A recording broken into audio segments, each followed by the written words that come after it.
In today's video, we are going to use press and seal, a glue gun, and acrylic paint to create a truly unique piece of art by using this truly unique technique.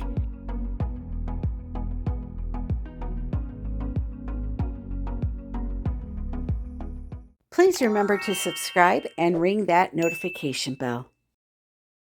Well, hello, my friends. Welcome back to another video. So today we are going to do a simple yet very fun technique that turns out absolutely beautiful in the end. So what you're going to need is some plastic wrap or some press and seal, some acrylic paint, some paint brushes of different shapes, and a canvas to do this on. You're going to take your acrylic paint color of choice, put about a tablespoon into a cup, and then you're going to add small amounts of water to it until it thins down and drizzles off of the stick that you're mixing it with. The good thing about this technique is there is a right consistency, but there really isn't. Like there with acrylic pouring, you have to have certain consistencies for the different techniques for it to work right, for it to dry right. With this one, as long as you thin down the color enough to where it's pouring off of the stick, it will work.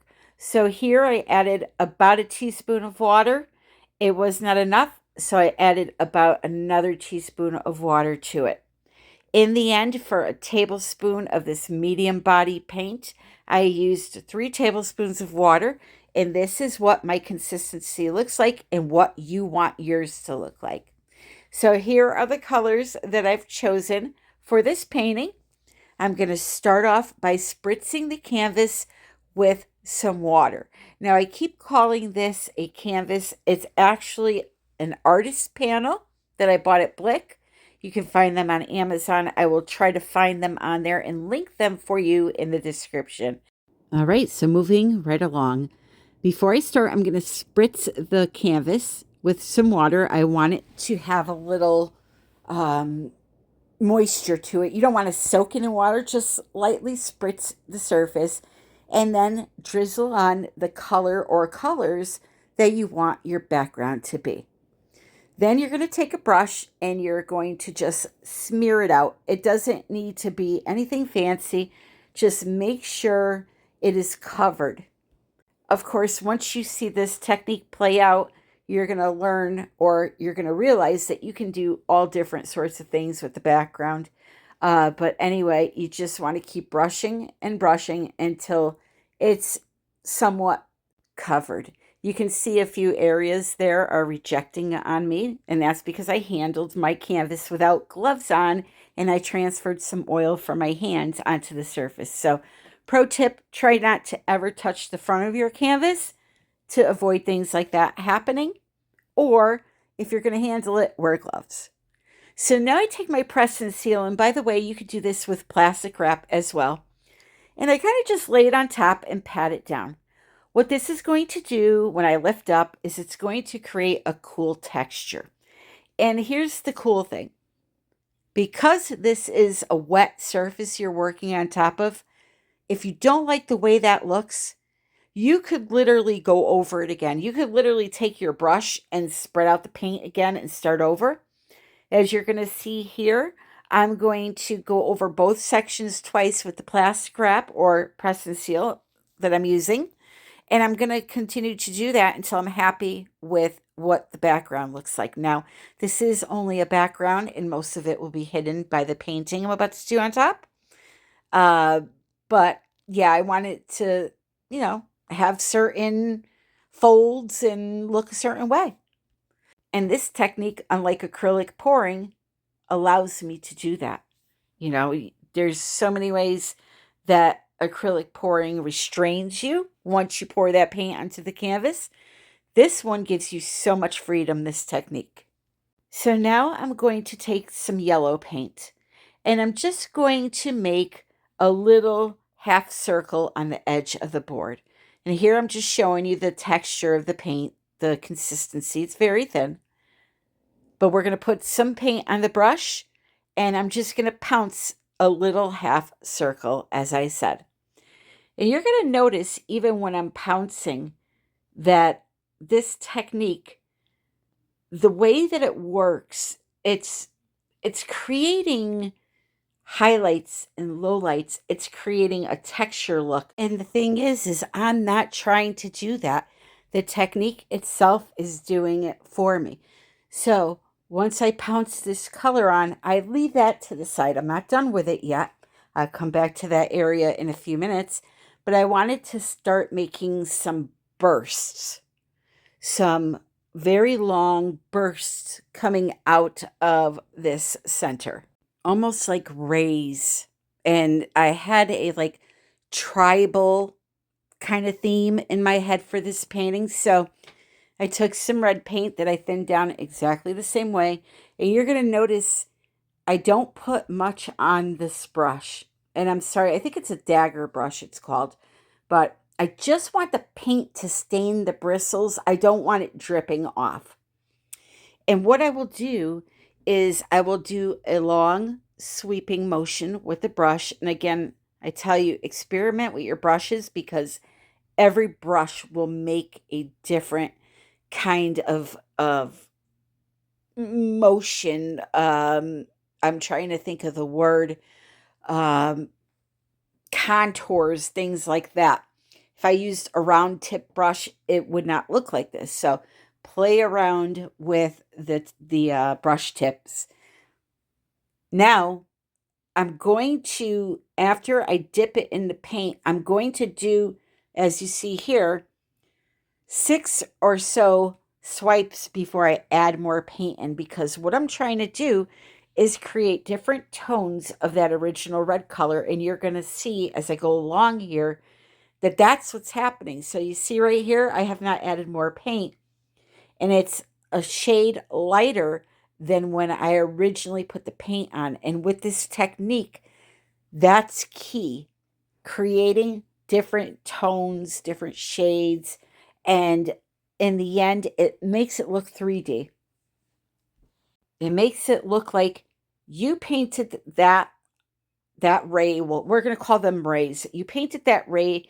You did some highlights. You did some lowlights. You did some shading around the edges. I mean, look at this. It looks like it's perfectly lined, like you did it with a marker. And all it is the brush.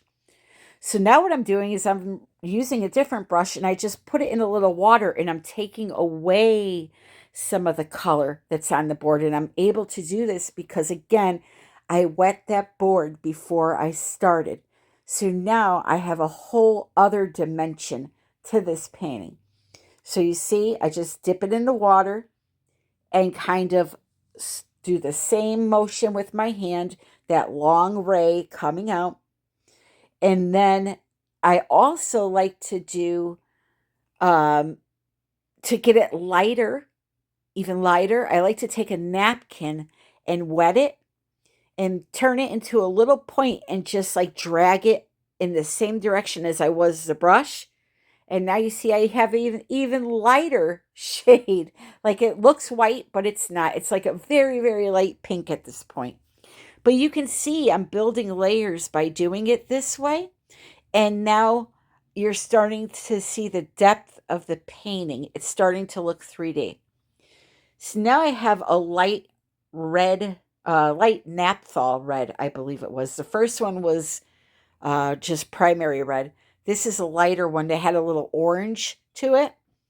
So I did a layer of orange rays throughout the entire area there.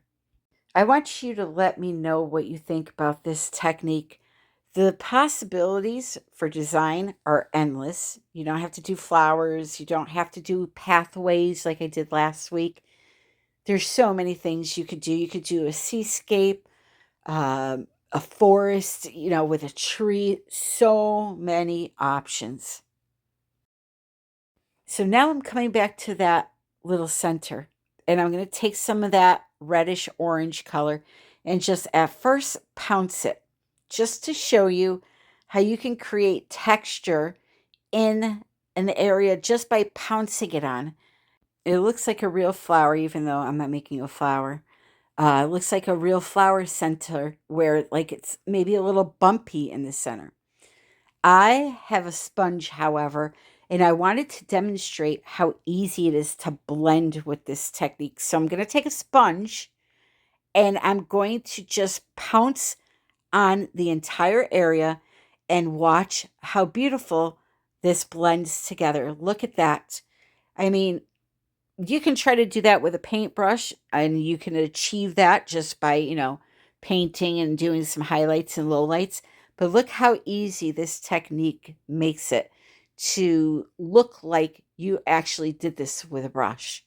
The rim around that center is even highlighted for me, all because I used the sponge. So now what I'm going to do is I'm going to add a few more of these bursts, these rays coming out of this center. And I'm going to use some yellow, which is going to combine with the red and make its own shade of orange. And then once we're done with this, we're going to move on to the next step. Oh, and what I like to do is I like to do multiple layers of each color. I like to do multiple layers of the napkin where I erase the color. It really, really gives it a lot of depth and just makes it look more full. Okay. So now that I'm finishing up with this, I'm going to let it dry only about 2 hours. It'll be fully dry. And then we can move on to using our glue gun. So here it is. Look at that center. Does that not look like a flaming hot ball of beautifulness? I love that center. And the colors are beautiful. I'm going to give you a forewarning.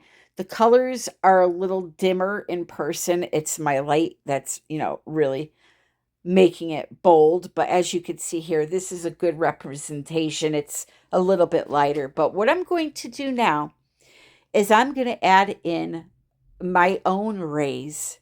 I'm going to hand paint some in so that it looks like they're twisting throughout the ones that I painted. So I put down some little dots to where I wanted to place them. Okay, I'm showing you. Make sure you wear gloves because if you want to resin this, you do not want your hands all over the front of that painting because it will give you divots in your surface. Even if you use varnish, it will cause little imperfections. So always wear gloves when you're going to be on the surface of a painting like this. But anyway, I'm just hand sketching in to show you how I want to paint these little bursts that are going to be intertwining with the ones that I painted. Nothing like hard or anything like that. I'm just kind of giving myself a roadmap as to where I need to add my new rays. So here we go. I'm going to have it come up to that one that I painted. I'm going to skip and come out of the other side so it looks like it's going under those rays that I already painted. And then I'm going to follow up. I'm going to skip under this one right here and paint the little edge. So you can kind of see what I'm talking about, I hope. You're trying to make it look like they're going under and over the top in the areas because this way it will blend in and look like it's part of the painting. You just don't want to paint them all on top of your original painting because it won't look right. They'll stand out too much. So we're going to paint some that are going under the original rays and on top, just like this. Do you see that? See how some are going under, some are coming over, and it looks more organic that way. So I just used some chalk paint, and I'll be honest with you, the first two I sketched out so that I didn't paint the wrong areas. The rest of them I did not sketch out. I just kind of free-handed it and painted, and thankfully I didn't make any mistakes. Anyway, next I have some paint here. This is white and brown. I wanted to make like a parchment color, we'll say, or a very light coffee ice cream. That would be a good reference to what I was looking for as in color. And there's a reason for this. But first, before I show you that reason, on the white bursts that I hand painted in only, I'm going to add some hot glue drops. We're going to embellish this baby. So we're going to put the hot glue drops just on the white sections. Of course, this is your painting when you're doing it, so you could put them anywhere your heart desires, my friend.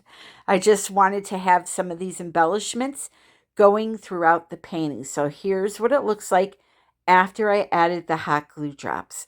And the reason why I wanted that parchment color is because I wanted to paint the glue dots gold, but I felt it wasn't going to pop enough.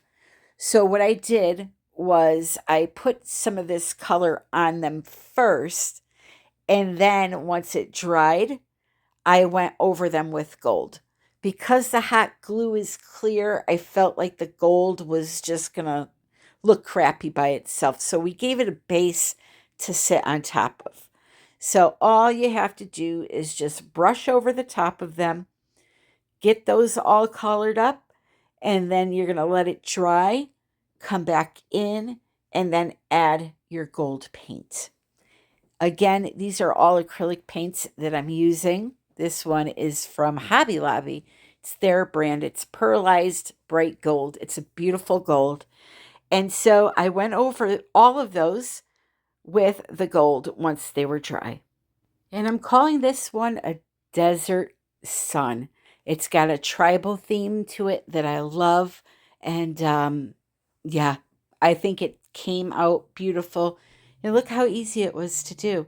Look at, again, I'm calling them bursts. I'm calling them rays. But look at the edging on them. It looks like I outlined them each with a marker, and you saw that I didn't. There's so many different tones, and there's so much movement, and it was so easy to create.